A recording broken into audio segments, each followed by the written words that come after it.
saludos, intrépidos viajeros de la galaxia. En esta nueva odisea literaria, nos sumergiremos en las páginas de Maestro y Aprendiz, una narrativa que arroja luz sobre la dinámica única entre Obi-Wan Kenobi y su maestro Qui-Gon Jinn. Viajaremos a los días de la Orden Jedi, explorando las lecciones, desafíos y aventuras que forjaron el destino de estos dos personajes emblemáticos de Star Wars. ¿Están listos para explorar la fuerza de la mano de Galaxia Sonora? Acompáñennos en este viaje épico. Capítulo 28. No era como si Obi-Wan nunca hubiera hablado con el Consejo Jedi. Eso sí, no lo había hecho solo, sin Qui-Gon a su lado, además de que nunca había tenido que decir algo que conmocionaría tanto al Consejo. Qui-Gon se rebeló antes, dijo Sae-Tin, pero nunca se desvió a ese grado de su encomienda ni tampoco en un asunto tan grave. Pólida Patia negó con la cabeza y con una incredulidad que era aparente incluso a través del holograma. Por supuesto que es necesario cambiar de algún modo el tratado para proteger a la gente de Pijal. Pero alterar todo el proceso diplomático es peligroso, en especial cuando múltiples fuerzas armadas amenazan el imperio de la ley en Pijal y en su luna. A través del holograma, casi todo el consejo estaba dispuesto en un círculo alrededor de Obi-Wan y, aunque sabía que la proyección completa era mejor para una reunión de esa seriedad, se sentía extrañamente como si estuviera en la misma cámara del consejo. Solo el parpadeo ocasional revelaba la biblioteca de palacio en la que se encontraba. Entonces se armó de valor. Pienso que la influencia excesiva de Xerca en este planeta, y en Averross en particular, es efectivamente una amenaza contra el imperio de la ley, pero me temo que la postura extrema de mi maestro hace que el cambio sea menos probable. No hay espacio para la negociación entre ellos. Los miembros del consejo intercambiaron miradas preocupadas. No podemos permitir que continúe esa situación, indicó Idkaf. Debería exigirse de inmediato el regreso tanto de Jin como de Averross. A Obi-Wan no le gustaba decirlo, pero tenía que hacerlo. Averross ha sido el gobernante de facto de este planeta durante casi una década. Él y la princesa coronada parecen inseparables. Si se le saca del planeta justo antes de la ceremonia, el ánimo del público podría volverse muy negativo y posiblemente le gane conversos tanto a la oposición como a los guardias de negro, quienquiera que sean.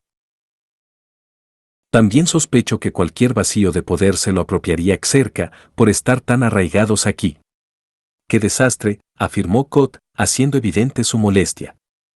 Me temo, maestro Yoda, que el resto de nosotros debimos escucharlo. Invitar a Qui-Gon Jinn al consejo, hecho está, respondió Yoda. Deshacerse no deberá ser. ¿Yoda votó contra mi maestro? Obi-Wan sintió el rechazo tan agudamente como si él mismo, y no Qui-Gon, fuera al que consideraban deficiente. La separación entre ambos había logrado de algún modo que Obi-Wan apreciara más, y no menos, a su maestro. Era como si tuviera que apartarse de él antes de poder verlo con claridad. Sin embargo, ver claramente a Qui-Gon no lo había ayudado a llegar a él. ¿Tan seguros todos ustedes están de que Qui-Gon se equivoca por en su visión tener fe? Dijo Yoda mientras se incorporaba. ¿Seguros ustedes están de que la fuerza a él no le habla? El silencio posterior continuó por lo que pareció un largo tiempo. Con actitud dudosa, Depa Villaba añadió. El futuro siempre está en movimiento y no podemos poner toda nuestra fe en tales visiones. No, hacerlo no podemos. Qui-Gon errado está en esto. Pero también un error es decir que visiones tales no pueden tener significado. Yoda volteó para hacer contacto visual con cada uno de los miembros presentes y luego miró a Obi-Wan.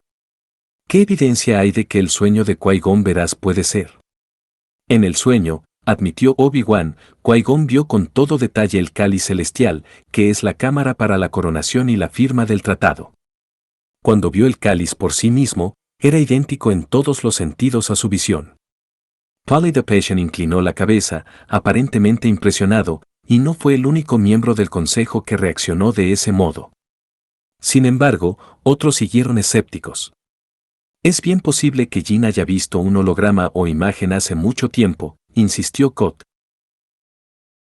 Quizás el sitio se vea igual que en su sueño, Pero eso no tiene relevancia para determinar si los sucesos ocurrirán como dice y, en todo caso, es una versión bastante inconexa de los hechos. Además, añadió Sae-Tin, buscar el conocimiento del futuro es una vía hacia el lado oscuro. Obi-Wan había dicho lo mismo, pero sonaba más severo cuando lo decía Tin. Yoda carraspeó. Buscar conocerlo sí. Pero buscar esa visión Qui-Gon no lo hizo. Vino sin pedirlo él. Tales visiones falsas pueden ser, pero sin oscuridad en sí mismas. ¿Puede decirse que cualquier cosa que conduzca a tal tentación de controlar el futuro está libre de oscuridad? Preguntó Tin. No podemos evaluar las implicaciones tácticas de estas visiones sin también considerar las implicaciones éticas, dijo sabiamente Dapatian mientras asentía. ¿De verdad van a perder el tiempo discutiendo la ética teórica en lugar de lidiar con la crisis que tenemos enfrente? Obi-Wan se sorprendió de pensarlo porque tales críticas hacia el consejo eran algo que hubiera esperado de su maestro, pero que nunca había confrontado en sí mismo. Tal vez Qui-Gon tenía razón en que el consejo tenía la tendencia de discutir en lugar de dirigir. No seas infantil, se dijo. Son el consejo. Por supuesto que tienen que considerar todos los aspectos de cualquier situación. En cualquier otro momento, la discusión podría haberle resultado interesante, pero ahora era una distracción de las preguntas esenciales que necesitaba que el consejo respondiera. Maestros, por favor, más tarde debo regresar a la luna con Qui-Gon para vigilar la actividad de cerca y también esperamos encontrar e identificar a los guardias de negro. El llamado de su maestro llegó a la datapad de Obi-Wan mientras informaba al consejo y el sentimiento de culpa le pesaba desde entonces. ¿Qué van a hacer ustedes? La pregunta esa no es, dijo Yoda. Decidiremos sobre qué harás tú, joven Padawan. Después de un largo y mayormente silencioso viaje con Obi-Wan hasta el punto de encuentro, Qui-Gon se alegró de ver al Merix que aterrizaba en las cercanías. Incluso la actitud de Pax sería un cambio agradable respecto a la incomodidad que había entre él y su Padawan. Entonces, les gritó Pax desde la escotilla de la nave, ¿están listos para poner de nuevo en peligro nuestras vidas? Estamos ansiosos de ello, respondió el maestro. Pax levantó una ceja, pero simplemente les hizo un ademán indicándoles que subieran para poder despegar. Muy bien, dijo Ra'ara cuando estuvieron de nuevo en el espacio. Tenemos las coordenadas que nos enviaron, pero todavía no hacemos un reconocimiento. Después del desastre de ayer, queríamos tener con nosotros a algunos Jedi antes de siquiera acercarnos a gente que esté posiblemente armada. Es comprensible. Qui-Gon se acercó a la cabina de mando del Merix para estudiar las lecturas. Vamos hacia una mina de Xerca que no es una de sus principales operaciones, pero que está próxima a las áreas donde los guardias de negro atacaron anteriormente. Así que, lo que sea que esté haciendo la corporación, parece ser interesante para la gente que tratamos de localizar. Pax se cruzó de brazos y se reclinó contra la pared. ¿Por qué están dirigiendo ahora su atención a esto? Porque antes era difícil detectar patrones significativos, indicó Obi-Wan. Pero nos enteramos de cuáles actos son obra de la oposición y cuáles corresponden a los guardias de negro. Cuando revisamos los registros con esos datos a mano, los patrones se volvieron más evidentes. Este sitio es importante para los guardias de negro y eso lo vuelve importante para nosotros. Bien dicho, Padawan. El elogio de Qui-Gon pretendía ser sincero, entonces ¿por qué causó que Obi-Wan se estremeciera? Al poco tiempo, estaban descendiendo hacia la atmósfera de la luna y una neblina negruzca en el horizonte les indicó la instalación de Xerca. A la señal de Qui-Gon, Ra'ara hizo descender la nave. Encontrar un sitio donde aterrizar resultó difícil sobre ese terreno rocoso y más desigual, pero se las arregló para asentar la nave en el margen mismo del rango de los escáneres. A esa distancia, solo escáneres específicamente dirigidos detectarían alguna cosa. Pax y Ra'ara podían monitorear a los Jedi mientras estos exploraban la instalación de Xerca, pero era poco probable que la corporación pudiera detectar al Merix. Qui-Gon y Obi-Wan empezaron a caminar con los sables de luz en la mano y los blásteres a sus costados.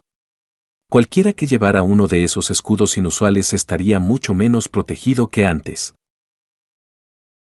Avanzaron tan silenciosamente como pudieron, haciendo las ramas a un lado, soltándolas con lentitud y pisando sobre el césped u hojas frescas en lugar de sobre aquellas que estaban secas. El silencio entre ellos no era incómodo, sino necesario, y estaban unidos contra un propósito compartido. Completaremos bien esta misión, se dijo el maestro. Se le había ocurrido que su invitación al consejo no sobreviviría a su desobediencia con la encomienda de la misión y, en ese caso, ¿Obi-Wan continuaría siendo su padawan? El tiempo que les quedaba en Pijal le daría la respuesta. El olor del humo les indicó que se estaban acercando. Ambos Jedi se envolvieron en sus capas y levantaron sus capuchas como una especie de camuflaje. Obi-Wan, que llevaba el escáner, le hizo señas a Qui-Gon para que se acercara a mirar los resultados. Los minerales que están extrayendo no parecen especialmente raros ni preciosos. No, coincidió Qui-Gon, volviendo a revisar las lecturas de mineralogía. Cerca no está excavando aquí porque sea necesario, sino simplemente porque es posible. Aunque es interesante. Señaló a las extrañas espigas en las gráficas de un área cerca de los márgenes del complejo de instalaciones de la empresa. No es Kyber, obviamente, sino cristales Colen. Obi-Wan meditó un momento y luego golpeteó con uno de los dedos en la orilla del escáner. Si Cerca está buscando los cristales Colen, es posible que después de todo estén detrás de los guardias de negro, dijo Qui-Gon completando la idea. Es posible que esta sea la manera en que recolectan los cristales para darle energía a esos misteriosos escudos. Ni siquiera sabemos si los escudos utilizan Colen, dijo Obi-Wan, no para contradecirlo, sino siguiendo su propio hilo de pensamiento. Qui-Gon asintió. Ni tampoco estamos del todo seguros de que nuestros sables de luz no sirvan contra esas cosas. Un combate no puede ser prueba absoluta. Tendremos que asegurarnos de ello, aunque no creo que sea divertido hacerlo. Una sonrisa iluminó el rostro de Obi-Wan, aunque solo por un momento. Veamos si podemos averiguar qué están haciendo con los cristales Colen, dijo y le indicó a su padawan que lo siguiera. Siguieron avanzando juntos hasta que llegaron casi al perímetro del complejo. Unas breves chispas azules eran lo único que revelaba la presencia de una cerca electrónica que marcaba los límites. Bien, pensó el maestro. Así podemos verlo todo. A primera vista, nada de las instalaciones se veía diferente de otras incontables operaciones mineras que Qui-Gon hubiera visto a lo largo de los años. Los droides cribadores se dedicaban mecánicamente a revisar los materiales en bruto, separando el mineral de los desperdicios, mientras los droides estibadores caminaban pesadamente por el lugar recogiendo el mineral para llevarlo al procesamiento inicial. Los esclavos humanos también estaban presentes, con sus overoles grises, ocupados con el mantenimiento de los droides. Era probable que adentro hubiera más esclavos dedicados a tareas más complejas que los simples droides trabajadores no estaban preparados a manejar. Era una labor aburrida y extenuante, y otro ejemplo del arduo trabajo que se les obligaba a realizar en toda la galaxia. Tiene que haber algún punto final para esto, pensó Qui-Gon. Yoda tiene razón, los Jedi no pueden asumir la autoridad para detener la esclavitud en toda la galaxia, porque tendríamos que asumir un mayor poder del que deberíamos llegar a tener. Pero esto debe cambiar de algún modo. El escáner parpadeó más rápido a medida que avanzaban en silencio entre los árboles y se acercaban al área con los cristales Colen. Aquí, maestro, susurró Obi-Wan. Deberíamos tenerlo pronto a la vista. Una nueva área del complejo apareció ante ellos. Los Jedi se detuvieron y se quedaron mirando por el largo rato que les tomó creer lo que veían. Era una ASP-7 que avanzaba con un ruido sordo hacia una zona irregular, llevando un enorme contenedor de metal que se balanceaba en sus brazos. El ASP-7 vació el contenedor, lo sacudió una vez para asegurarse de que estuviera vacío, y luego empezó a llevarlo de regreso para volverlo a llenar. Es la basura, dijo Obi-Wan con incredulidad. Cerca está tirando los cristales Colen a la basura. Qui-Gon tampoco lo habría creído si no hubiera visto unos cuantos brillos anaranjados reveladores entre los escombros. Aparentemente están extrayendo los otros minerales que detectaron y los cristales Colen son simplemente escombros. Bueno, eso nos dice una de dos cosas. Sabemos que Exerca no está detrás de los guardias de negro, apuntó Obi-Wan. Si así fuera, necesitarían esos cristales. Eso o, después de todo, los escudos de los guardias de negro no usan los cristales Colen, dijo Qui-Gon mientras se enderezaba. En cualquier caso, dudo que tengamos mucho más que averiguar en una exploración de estas instalaciones. No hay nada especial en la operación de Exerca y no nos estamos acercando en absoluto a los guardias de negro. El chasquido eléctrico de un disparo de blaster los alarmó. Ambos levantaron la vista justo a tiempo para ver cómo explotaba uno de los droides mineros. Empezaron a sonar alarmas y luces rojas parpadearon en la esquina de cada edificación. Los droides trabajadores abandonaron sus tareas y empezaron a rodar por todas partes para proveer la escasa defensa que pudieran. Qui-Gon examinó el horizonte. Logró ver 3 pequeños transportes de tropas que sobrevolaban apenas por encima de la línea de los árboles, acercándose al complejo. Descendían y se aproximaban para aterrizar justo dentro de la cerca. Supo quiénes eran antes de que apareciera el primer soldado. Seguramente Obi-Wan también lo sabía. Pero cuando la figura saltó con el blaster en la mano, Qui-Gon tuvo que decirlo en voz alta. Los guardias de negro. Aquí están. Y así, llegamos al fin de otro capítulo en nuestro recorrido por las estrellas con Maestro y Aprendiz. La conexión entre Obi-Wan Kenobi y Qui-Gon Jinn nos ha brindado una visión única de los cimientos de la Orden Jedi. Agradezco tu compañía en este viaje y espero que hayas disfrutado explorando las lecciones y desafíos que han dado forma a estos personajes icónicos. Si este viaje te ha intrigado, te invito a sumergirte en más relatos en Galaxia Sonora. No olvides suscribirte y activar la campana para acompañarnos en futuras aventuras. Gracias por ser parte de esta comunidad. Hasta la próxima y que la fuerza te guíe siempre.